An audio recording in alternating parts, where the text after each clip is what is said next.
Hi friends, అందరికీ నమస్కారం. ఇక కథలోకి వెళ్తే, ఆంటీ, మణికంఠ మీకు నన్ను పరిచయం చేసినప్పుడు ఒక మాట అన్నారు, గుర్తుందా? మనీ నీ గురించి అంతా చెప్పాడు. తల్లిదండ్రుల ప్రేమకి దూరమై నువ్వెంత బాధ అనుభవించి ఉంటావో నేను అర్థం చేసుకోగలను రీతు. కానీ ఇక నుంచి నీకు ఆ బాధ ఉండదు. ఎందుకంటే నిన్ను కోడలిగా అనుకోవటం లేదు, నా కూతురువే అనుకుంటున్నాను. ఆంటీ, అవునమ్మా, నాకెలాగూ కూతురు లేదు. కోడల్లోనే కూతుర్ని చూసుకుంటే తప్పేముంది? ఇక మీదట నువ్వెప్పుడూ అమ్మా నాన్న లేరు అని బాధపడకూడదు, అర్థమైందా? ఆ సంఘటన గుర్తు చేసుకుంటూ గుర్తుంది అంటూ తలాడించింది ఆవిడ. మీరిద్దరూ నాకు తల్లిదండ్రుల స్థానంలో ఉండి నా పెళ్లి జరిపించాలని ఆశపడుతున్నానాంటీ. జరిపిస్తారా? రీతూ మాటలకి అందరూ అవాక్కయ్యారు. రీతూ తల్లి వెంటనే తేరుకుని రీతూ దగ్గరికి వచ్చింది. నీకేమైనా పిచ్చా? అత్తామామలు కన్యాదానం చేయడమేంటే? ఎక్కడైనా విన్నామా ఇది విడ్డూరం కాకపోతే? Just shut up. నీకు సంబంధం లేని విషయం కలగజేసుకోవద్దు. ఆంటీ, మీరు నన్ను కూతుర్లా చూసుకుంటానని మాటిచ్చారు. నేను మీకు మాటిస్తున్నాను. మిమ్మల్ని నా తల్లిదండ్రులుగానే చూసుకుంటాను. పెళ్ళి అనేది చాలా పవిత్ర కార్యమంటారు. మన బంధం ఈ పెళ్లి నుంచే మొదలవ్వాలని నా కోరిక. చెప్పండంటీ. ఆవిడ మురిపంగా చూస్తూ రీతు మొహం పట్టుకుని నుదుటి మీద ముద్దు పెట్టింది. తప్పకుండా చేస్తాను. మా చేతులతోనే కన్యాదానం చేసి నిన్ను మా బిడ్డగానే ఆ ఇంటికి తీసుకువెళ్తాం. ఏమంటారండి? సరిగ్గా చెప్పావు. రీతు నవ్వుతూ ఇద్దరి చేతులు పట్టుకొని మధ్యలో నిలబడింది. రీతు, ఆటలుగా ఉందా? అయినా మీరు కూడా ఏంటండి? చిన్నపిల్ల ఏదో తెలిసి తెలియక అంటుంటే మీ బుద్ధేమైంది? బుద్ధుంది కాబట్టే ఈ నిర్ణయం తీసుకున్నాం. అయినా మీ చేతుల మీదుగా తన పెళ్లి జరగటం ఇష్టం లేదు అని రీతు కరాఖండిగా చెప్పేసింది కదా. ఇక మా అమ్మాయిని బాధ పెడితే ఊరుకునేది లేదు. వచ్చినందుకు 4 అక్షింతలు వేసి భోజనం చేసి వెళ్ళండి. రీతు, వెళ్ళి చీర మార్చుకునిరా. పెళ్లి కూతురుని చేయాల్సిన ముహూర్తం దాటిపోతుంది. అలాగే ఆంటీ. రీతు సంతోషంగా గదిలోకి పరిగెత్తింది. పవిత్ర కూడా హ్యాపీగా ఫీల్ అవుతూనే కార్తీక్ వైపు చూసింది.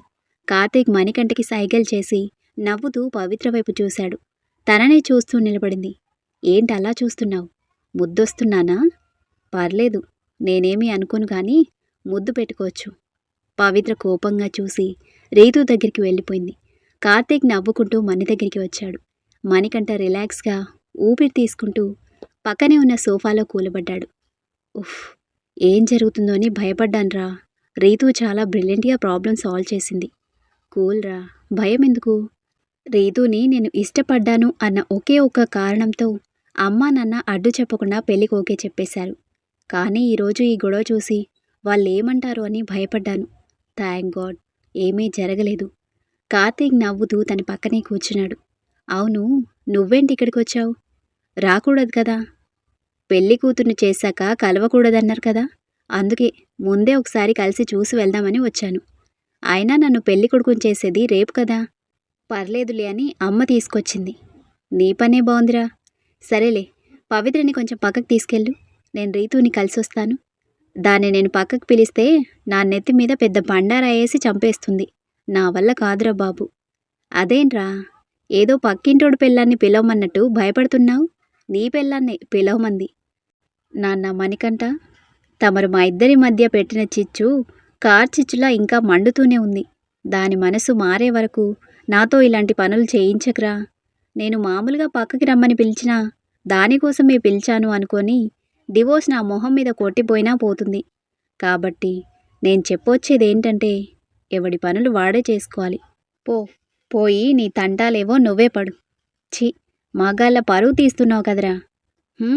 2 రోజుల్లో తమరికి పెళ్ళవుతుంది కదా, తెలుస్తుందిలే. తొందరెందుకు సుందరవదన, ముందుంది అసలైన పండగ. అలా భయపెడుతున్నావేంట్రా బాబు? భయం కాదు, జాగ్రత్త చెప్తున్నా. వెళ్ళి ముందు పని చూడరా. పైకి లేచి రీతు గది దగ్గరికి వచ్చాడు. అప్పుడే పవిత్ర తనకి చీర కట్టి బయటకి తీసుకొస్తూ మణికంఠం చూసి ఆగిపోయింది. తనతో కొంచెం సరే సరే రీతు, టైం అవుతుంది, త్వరగా వచ్చాయి. పవిత్ర నవ్వుకుంటూ బయటికి వెళ్ళిపోయింది. మణికంఠ రీతు దగ్గరికి వచ్చి నిలబడి అటూ ఇటూ చూసి తన చెంప మీద ముద్దు పెట్టాడు. తను షాక్ అయ్యి కంగారుగా చుట్టూ చూసింది. ఎవరూ లేరులే. అయినా నువ్వెందుకొచ్చావు? చూసుకోకూడదు అన్నారుగా. నాకింకా మంగళ స్నానం చేయించలేదు కదా. పర్లేదు అని అమ్మ చెప్పిందిలే. ఓహో, అయితే నన్ను పెళ్లి కూతురుగా చూసే ఛాన్స్ నీకుంది. యా, దగ్గరుండి నా కాబోయే భార్యకి దిష్టి చుక్క పెట్టి మరీ రెడీ చేస్తాను. మిస్టర్ మణికంఠ, ఆ ఛాన్స్ నీకు లేదు. ఎందుకుండదు? నిన్ను రెడీ చేసేది పవిత్రే కదా. తనని రిక్వెస్ట్ చేసుకుంటాను. హహహ, నన్ను ఆంటీ రెడీ చేస్తా అన్నారుగా. ఏంటి అమ్మా? ఛ, అనవసరంగా ఛాన్స్ మిస్ అయ్యాను. సరేలే, నిన్ను కల్లారా చూసుకుని అయినా తరిస్తాను. గుడ్, అదే మాట మీదుండు.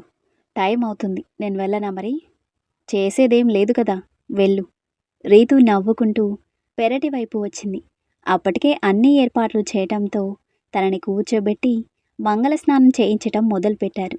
మణికంఠ తల్లి దగ్గరుండి అన్నీ స్వయంగా చక్కపెట్టడం చూసి రీతు వాళ్ళ అమ్మమ్మకి మనసు స్థిమితపడింది. దూరం నుంచే రీతుని ఆశీర్వదిస్తూ మనసులోనే ఆనందపడింది. మంగళస్నానం పూర్తయిన తర్వాత రీతుని రెడీ చేసి మెటికలు విరిచింది మణికంఠ తల్లి. చాలా ముద్దుగా ఉన్నావు తల్లి, నా దిష్టే తగిలేలా ఉంది. తల్లి దిష్టి తగలదులేమ్మా. ఆవిడ నవ్వుతూ రీతుని హత్తుకుంది. పక్కనే ఉన్న పవిత్ర ముచ్చటగా ఇద్దరిని చూస్తూ నిలబడింది. ఏయ్ పవి, ఎలా ఉన్నాను? బంగారు బొమ్మలా ఉన్నావు.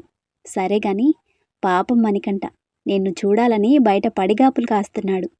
ఆవిడకి వినిపించకుండా నెమ్మదిగా చెప్పింది పవిత్ర. ఇప్పుడెలా కుదురుతుంది? ఆంటీ గారు ఉన్నారు కదా. సరే, నేను ఆవిడ్ని బయటికి తీసుకువెళ్తాను. త్వరగా మాట్లాడి పంపించేయి. సరే సరే ఆంటీ గారు, మనం బయట ఏర్పాట్లు చూద్దాం రండి.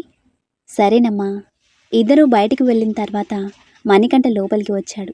వస్తూనే రీతుని కన్నార్పకుండా చూస్తూ దగ్గరికి వచ్చాడు. వావ్ రీతూ, నువ్వేనా? ఎంత అందంగా ఉన్నావు తెలుసా? తెలుసు, ఇప్పుడే అద్దంలో చూసుకున్నా. నవ్వుతూ తనని హత్తుకుని నుదుటి మీద ముద్దు పెట్టాడు. ఇప్పుడు హ్యాపీనా? చాలా. Thank you Manikanta. సరే, ఎక్కువసేపు ఇక్కడుంటే అమ్మ తిడుతుంది, నేను వెళ్తాను. సరే.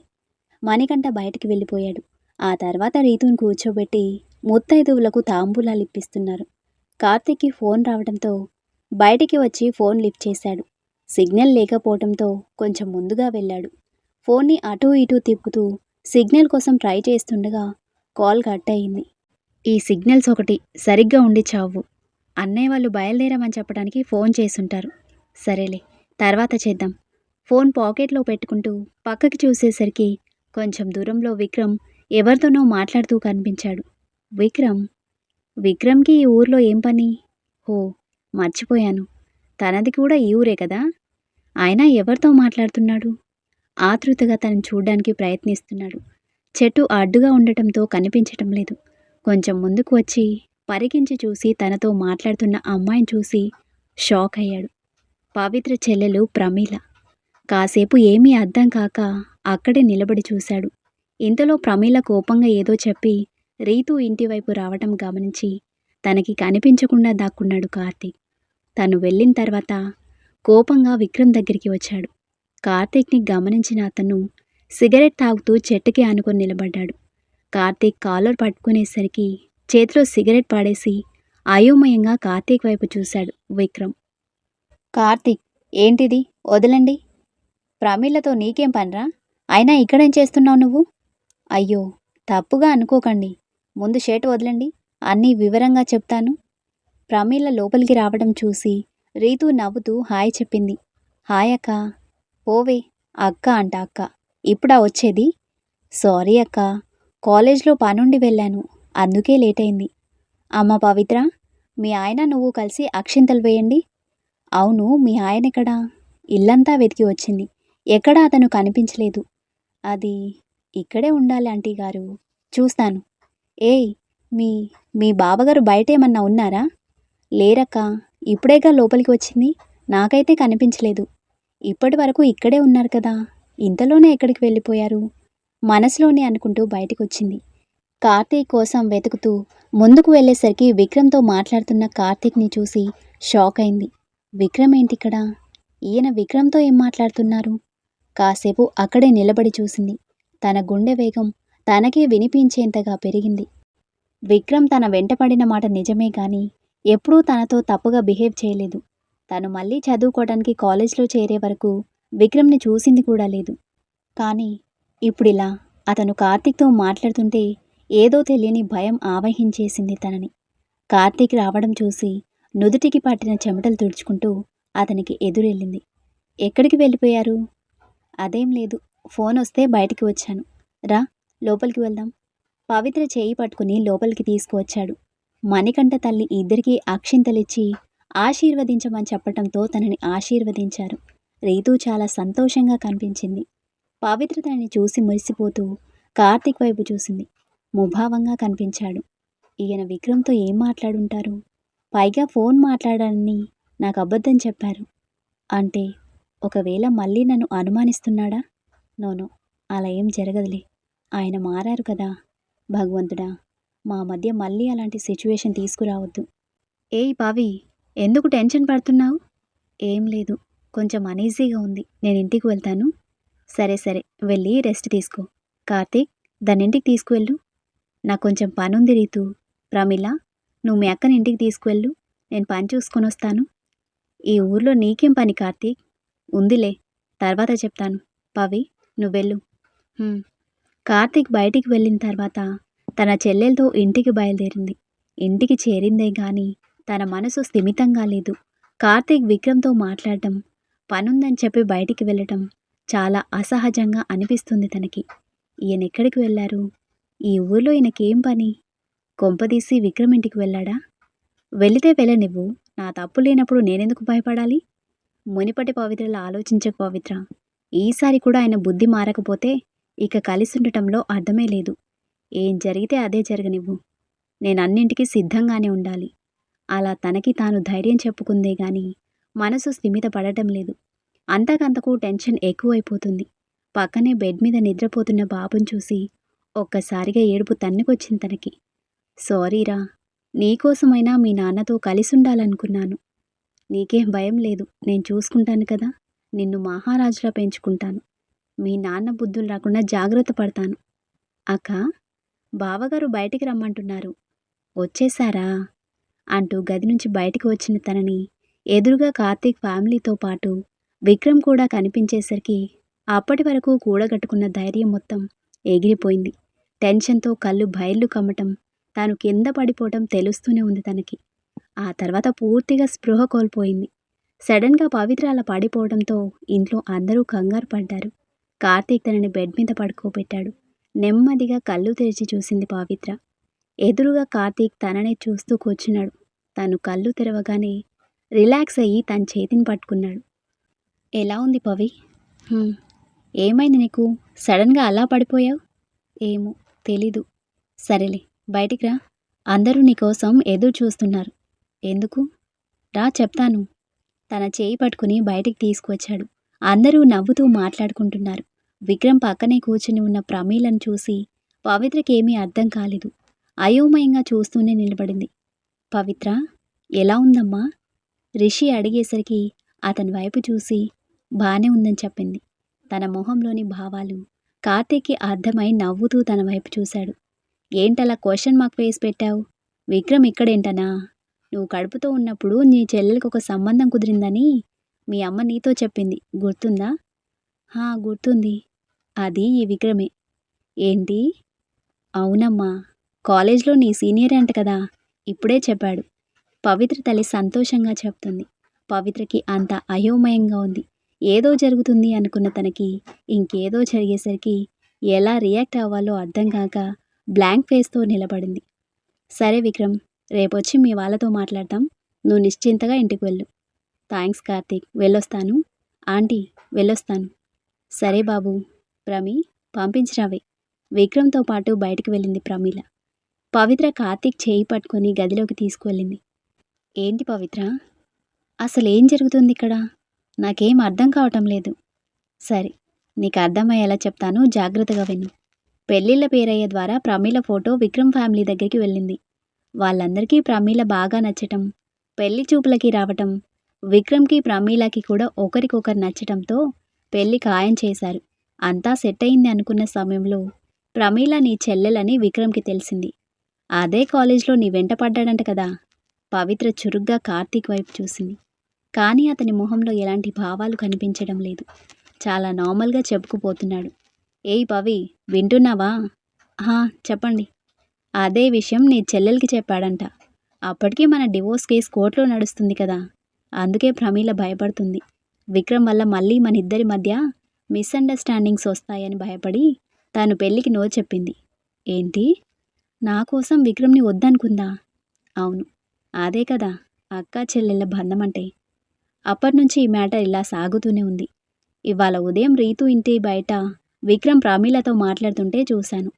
తనని ఏడిపిస్తున్నాడేమో అని డౌట్ వచ్చి వెళ్ళి అడిగితే అసలు విషయం చెప్పాడు. ప్రమీలకి అతనంటే ఇష్టమే గాని నీ గురించి ఆలోచించి అతనితో పెళ్ళి వద్దని చెప్పిందంట. విక్రమ్కి వాళ్ళ ఫ్యామిలీకి మన ప్రమీల బాగా నచ్చడంతో వాళ్ళు ఇన్నాళ్ళు ఆగారు. మంచి ఫ్యామిలీ, విక్రమ్ కూడా మంచివాడే అని తెలిసింది. అందుకే ప్రమీలకి నేనే నచ్చ చెప్పాను. మా మధ్య ఇంకెలాంటి అపార్థాలు రావు, అనవసరంగా నీ లైఫ్ పాడు చేసుకోకు అని చెప్పాను. తను కూడా ఒప్పుకుంది. సో రేపు మనం వెళ్ళి పెళ్ళి ఖాయం చేసుకొని రావాలి. That's it. అంటే మీరు విక్రమ్తో మాట్లాడింది ప్రమీల గురించా? హా, మరి ఇంకెవరి గురించి మాట్లాడతాను? అయినా నీకేమైంది? సడన్గా అలా పడిపోయావు? ఏం లేదులేండి, నీరసంతో అంతే. తిండి సరిగ్గా తింటే ఇలా జరగదు కదా. పిల్లాడు పాలు తాగేప్పుడు నువ్వు ఇంకా బలమైన ఆహారం తీసుకోవాలి, లేదంటే ఇలాగే జరుగుతుంది. ఇప్పుడు బాగానే ఉందిలేండి. సరే, రెస్ట్ తీసుకో, నేను ఫోన్ మాట్లాడొస్తాను. సరే. కార్తీక్ బయటికి వెళ్ళిన తర్వాత ప్రమీల గదికి వచ్చింది పవిత్ర. అక్క, ఎలా ఉంది ఇప్పుడు? బాగానే ఉన్నాను. ఇలా కూర్చో, నీతో మాట్లాడాలి. ప్రమీలని బెడ్ మీద కూర్చోబెట్టి పక్కనే కూర్చుంది తను. నీకు విక్రమ్ అంటే ఇష్టమా? తను మౌనంగా ఉండిపోయింది. ఇష్టమే అక్క. మరెన్ని రోజులు పెళ్ళికెందుకు ఒప్పుకోలేదు? నీ గురించే అక్క. బావగారు నీ మీద అనుమానంతో విడాకుల వరకు వెళ్ళారు. ఇప్పుడే కొద్ది కొద్దిగా మీ ఇద్దరి మధ్య అంతా సర్దుకుంటుంది. ఇలాంటి టైంలో విక్రమ్ వల్ల మళ్ళీ మీ ఇద్దరి మధ్య దూరం రాకూడదనే వద్దన్నాను. పవిత్ర కళ్ళల్లో నీళ్లతో తనని హత్తుకుంది. నా కోసం నీ ఇష్టాన్ని వదులుకుంటావా? నీకోసం కాకపోతే ఇంకెవరి కోసం చేస్తానక్క. ఈరోజు బావగారు నాతో మాట్లాడారు. ఆయన మాటలు వింటే చాలా సంతోషం అనిపించింది. ఇప్పుడు పూర్తిగా అర్థమైందక్క. బావగారు ఇంతకు ముందులా లేరు.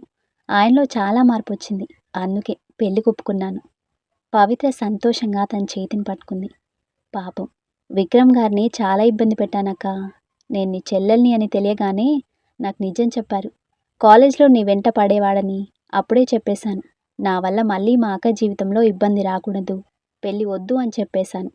అప్పటినుంచి నన్ను కన్విన్స్ చేయడానికి ప్రయత్నిస్తూనే ఉన్నాడు. ఇదే విషయం నీతో మాట్లాడడానికి కూడా ట్రై చేశాడంట. కానీ నువ్వు తన మాట వినిపించుకోలేదని ఉదయం నన్ను కలిసినప్పుడు చెప్పాడు. అప్పుడే బావగారు చూసి విక్రమ్ గారితో మాట్లాడారంట. విక్రమ్ ఆ రోజు తనతో ముఖ్యమైన విషయం మాట్లాడాలి అని చెప్పిన సంఘటన గుర్తొస్తుంది. కానీ కార్తీక్ చూస్తే మళ్ళీ అనుమానిస్తాడన్న భయంతో ఆ రోజు అతనికి మాట్లాడే అవకాశం ఇవ్వకుండా వెళ్ళిపోయింది. ఓ, అంటే ఆ రోజు విక్రమ్ నాతో చెప్పాలి అనుకున్నది ఈ విషయమేనా? నిజంగా బావగారికే థ్యాంక్స్ చెప్పాలక్క. ప్రమీల మాటలకి తేరుకొని తన వైపు చూసింది. ఆయనే లేకపోతే విక్రమ్ గారితో నా పెళ్లి జరిగేదే కాదు. ఆయనున్నాడు కాబట్టే మీ పెళ్ళింత లేట్ అయ్యింది, లేదంటే ఎప్పుడో జరుగుండేది కదా. అప్పుడే బాబుని తీసుకొని లోపలికి వస్తున్న కార్తీక్కి పవిత్ర మాటలు వినిపించి అక్కడే ఆగిపోయాడు. అలా అంటావేంటక్క? లేకపోతే ఆయన వల్లే కదా నువ్వు పెళ్ళికి ఒప్పుకోలేదు. అదేం లేదులే అక్క. మీ అక్కకి నన్ను పొగిడితే నచ్చదులే ప్రమీల. ఇదిగో బాబు ఏడుస్తున్నాడు, తీసుకో. కార్తీక్ చేతిలో బాబుని తీసుకుని ఆడిస్తుంది. చాలాసేపటి నుంచి తల్లి కనిపించకపోవటంతో బాబు పవిత్రని అతుక్కుపోయాడు. వీడు నిన్ను బాగా మిస్ అయ్యాడు పవి. చాలాసేపు స్పృహలో లేవు కదా. నేను చూసే ఏడుస్తాడని మామయ్య గారు విని బయటికి తీసుకువెళ్లారు. చూడు, నేను చూడగానే ఎలా అతుకుపోయాడో. ఏరా నాన్న, అమ్మని మిస్ అయ్యావా? సారీ, ఇంకోసారి ఇలా జరగదు, సరేనా? పద, మనం ఆడుకుందాం. బాబుని తీసుకుని బయటికి వచ్చింది. చింటూ కూడా అక్కడే ఉండటంతో ఇద్దరినీ ఆడిస్తుంది పవిత్ర. ఇంట్లో అందరూ చాలా సంతోషంగా ఉన్నారు. చింటూ బాబుని ఆడిస్తుంటే మురిపంగా చూస్తూ కార్తీక్ వైపు చూసింది. ఉదయం కార్తీక్ విక్రమ్తో మాట్లాడడం చూసి ఎంత భయపడింది తను. మళ్ళీ కార్తీక్ మనసులో అనుమానపు బీజాలు నాటుకుంటాయని భయంతో గడిపింది. కానీ నిజం తెలిసాక పవిత్ర మనసు స్థిమితపడింది. నేనేంటిలా? ఆయన నన్ను అనుమానిస్తారనే భయంతో నేనే ఆయన్ని అనుమానిస్తూ అనవసరంగా భయపడుతున్నాను. భార్యాభర్తల మధ్య ముఖ్యంగా ఉండాల్సింది నమ్మకం, ప్రేమ. అవెప్పటికీ దూరం చేసుకోకూడదు. ఆయన నన్ను అర్థం చేసుకుని తన తప్పుకి క్షమాపణ కూడా అడిగారు. ఆ తర్వాత ఇంకెప్పుడు ఆయనలో నాకెలాంటి తేడా కనిపించలేదు. ఇక నుంచి ఇలా అనవసరంగా భయపడకూడదు. ఆయన నా మీద నమ్మకంగా ఉన్నట్టే నేను కూడా నమ్మకంగా ఉండాలి. స్టోరీ నచ్చితే లైక్ చేయండి, కామెంట్ చేయండి, ఇంకా సబ్స్క్రైబ్ చేసుకోండి. Thank you. మళ్ళీ కలుద్దాం.